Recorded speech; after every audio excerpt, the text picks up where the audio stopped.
आपली संस्कृती, आपले संस्कार सदा राहू दे आपल्या सोबत। भारताच्या महान ग्रंथांचे आणि काव्यांचे संपूर्ण संकलन सबस्क्राइब करा तिलक। हे पार्था, जसा सूर्याचा उदय होताच रात्रीचा अंधकार नष्ट होतो, तसंच ज्ञानाचा प्रकाश अज्ञानाच्या अंधाराला नष्ट करतो। मग मनुष्य परमात्म्याकडे जाणाऱ्या मार्गावरून कधीच भरकटत नाही, विचलित होत नाही। ज्ञानाचा साक्षात्कार झाल्यामुळे मनुष्याला कळतं की एकेका कर्माचं पुण्य कसं होतं आणि तेच कर्म पाप कसं होतं।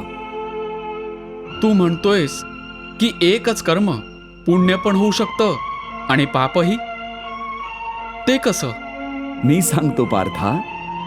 उदाहरणार्थ, एक कर्म घे। एका मनुष्याने दुसऱ्या मनुष्याची हत्या केली, मग मुख्य कर्म काय झालं? हत्या करणं। पण हेच कर्म पुण्यही ठरू शकतं किंवा पापही। ते कसं? एक मनुष्य कोणा दुर्बल वृद्ध माणसाचं धन लुटण्यासाठी त्याची हत्या करत असेल,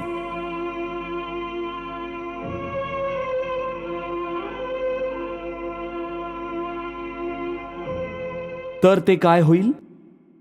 निश्चितच ते पाप आहे।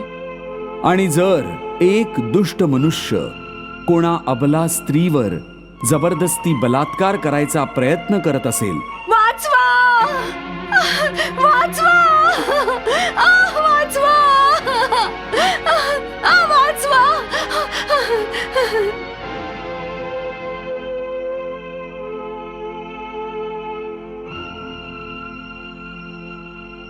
तेव्हा त्या अबलेला वाचवण्यासाठी जर बलात्कार करणाऱ्याची हत्या केली गेली, तर ते काय ठरेल? हे तर स्पष्ट आहे की कोणा असहाय्य अबलेची रक्षा करणं पुण्य ठरेल। तू स्वतःच तुझ्या प्रश्नाचं उत्तर दिलंस पार्थ। कर्म तर तेच आहे, कोणाची हत्या करणं। पण त्या कर्माच्या मागे भावना काय आहे? मारणाऱ्याचा हेतू काय आहे? याच गोष्टीमुळे एकच कर्म पाप ठरू शकतं किंवा पुण्य। हे अर्जुना, ज्या भावनेने, ज्या हेतूने मनुष्य कर्म करतो, त्याच हेतूमुळे एकच कर्म कोणासाठी तरी पाप बनतं, तर कोणासाठी तरी पुण्य बनतं। कर्माच्या या ज्ञानामुळेच मनुष्याला कर्म, अकर्म आणि विकर्माची ओळख होते।